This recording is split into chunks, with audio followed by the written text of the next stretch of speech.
Çözülüm dinlenilse garip sözlüm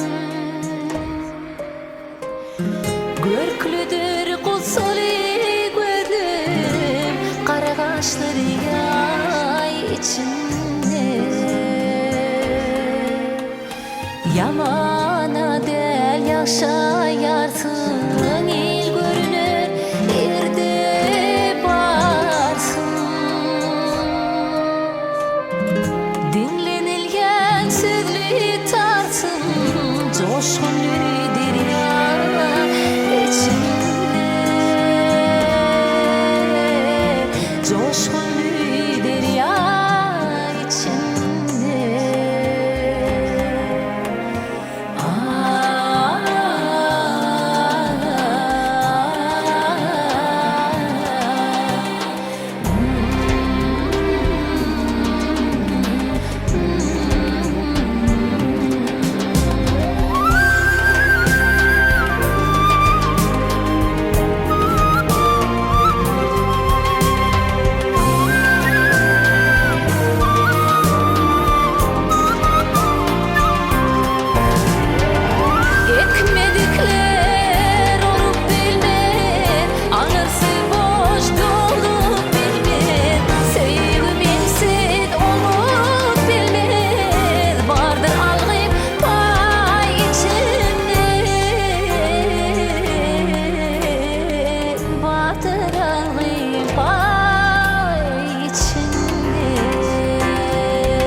Sözlerime iller bakan mehir derya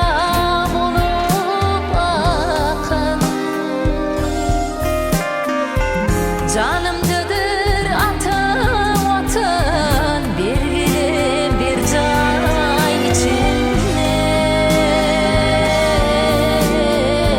Bir bilim bir can içinde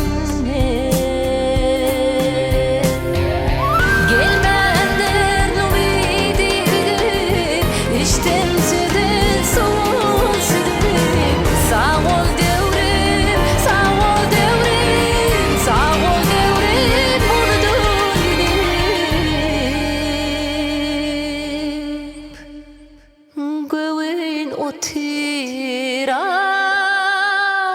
için